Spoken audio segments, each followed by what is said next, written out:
Hey guys, welcome to my channel.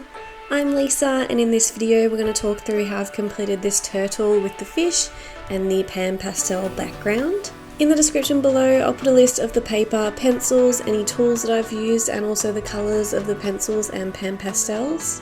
If you like this video, remember to like and subscribe, and if you'd like to see more of my art you can check me out on Etsy and also on Insta. So let's get started. So this is the reference photo that I used for this piece.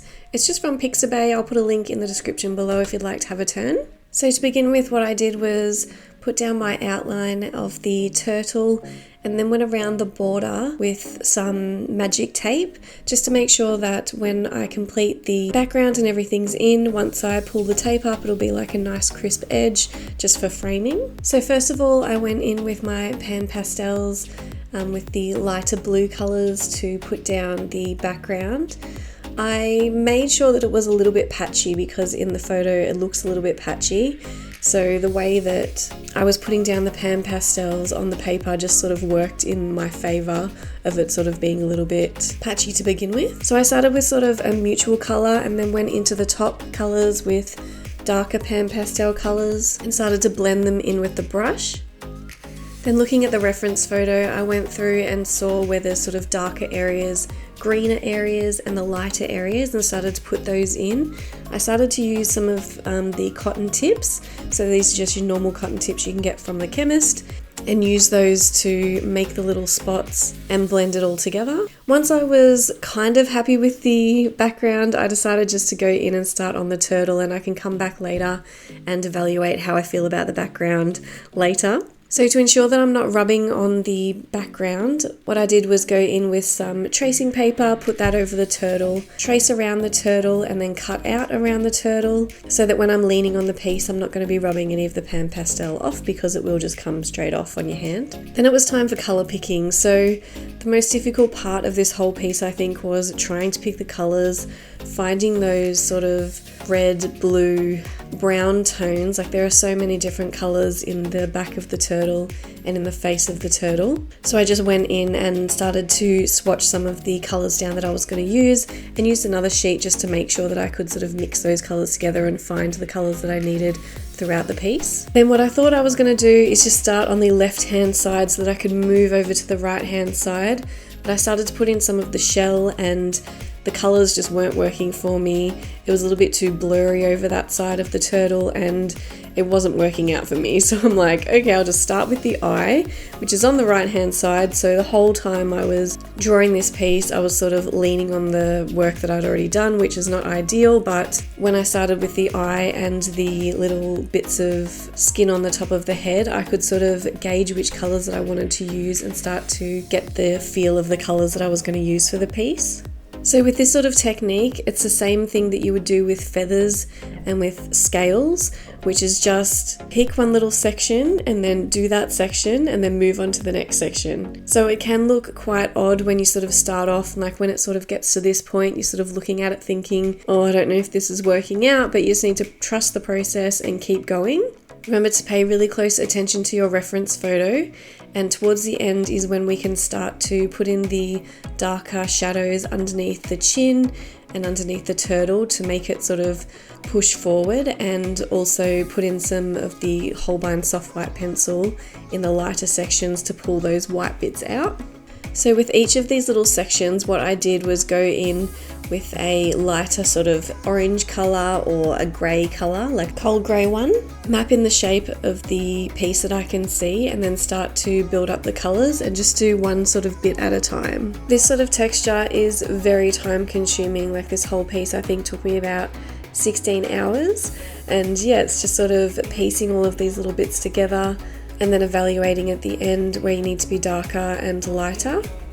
So when I was colour picking for this one, as I was clicking around the image, I quickly realised that it is a cold piece, which just means that there's more sort of purple, blues and green tones rather than the warmer colours, which are red, yellow and orange colours. So as a base I went in with the cold grey one and also used some of the sky blue, Helioblue, Reddish, light Cobalt, Turquoise and deep Cobalt green to darken up some of the areas around the face. But you can also see that there are a lot of orange colours in here as well. So for those ones I use the light yellow ochre for more of a yellow tone.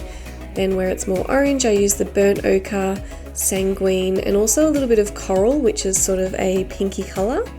So when I started on the shell, what I would do is get a white Holbein pencil. So this is just a white waxy pencil. You can also use a Polychromos white or any other white colour that you have to go around each of the individual shell pieces, just so that after you put in each piece of the shell, there is that line in between each of the pieces, which is one of the distinguishing features of the turtle. So for each of these pieces of the shell, what I would do is go in with the base of the cold grey one. If there was sort of an orangey tone or a yellow tone, I would also use a little bit of the ivory, which is just sort of a light yellow sort of colour.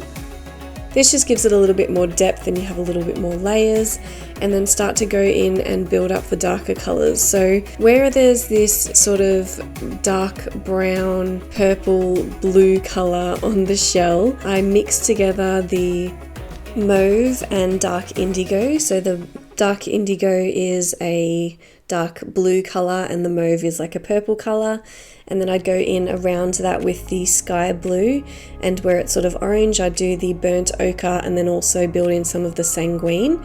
Then if there was sort of more of a browny colour or a reddy tone, I would also use the walnut brown and the red violet to mix in there. So like I was saying before, there are just so many colours in this shell, and because I think the turtle is sort of in a really bright light in the reference photo, there's just so many tones and shapes and colours going into the shell that you just need to pay attention to the reference photo, really map out where you can see those darker areas. So I mapped most of them out with the mauve and the burnt ochre. So for the darker blue and brown colours I'd use the mauve, and then for the lighter colours I'd use the burnt ochre. And then when you have your shapes in there, you can go in and start to darken each section up and add in all of the undertones that you can see as well. But I was always going in with the cold grey one and ivory base. So the ivory is where it's sort of more warm and yellow, and the cold grey one is where it's sort of a bluey or cold colour.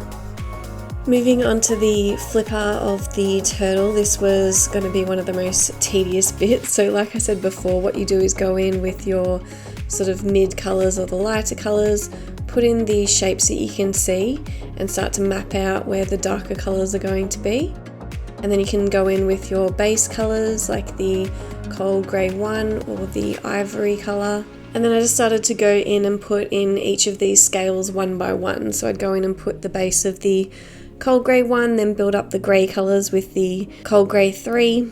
Also add in some of the sky blue, and it was a little bit yellow and orange in there, so I put in some of the light yellow ochre and the burnt ochre. And then when I put all of those in, then I would go around each of the sections with the cold grey one to fill in the lighter colours. And then also where there's sort of shadow, I started to add in some of the sky blue and light cobalt turquoise. So this sort of texture does take a long time, like I said before. So if you're doing sort of fur strokes and things like that, it will, like doing this sort of space will go really quickly, but because we're sort of doing each individual scale by one, it does take a long time, but it is very therapeutic. Like just put some Netflix on, put some music on, put a podcast on, and yeah, you just chip away at each piece and get it done one by one. Then for these little fish underneath, I picked out some yellow colours. So I picked the light yellow glaze and the light cadmium yellow, and for the stripes on the back I went in again with the mauve colour and dark indigo and also the dark sepia to put those in. Glazing over those as well with the sky blue and darkening them up a little bit with the dark indigo. So after all that was in, I do what I usually do is just leave it for a day or two and then come back and evaluate where I need to go darker, what I need to fix up, and then it was time to take off the tape, and then I just used my guillotine to cut the edges to make it look nice and crisp and ready for framing. I really hope that you like this video. Remember to like and subscribe, give me a comment below and let me know what you think of this one. This is the final result. I'll see you in the next video. Keep drawing. Thanks guys.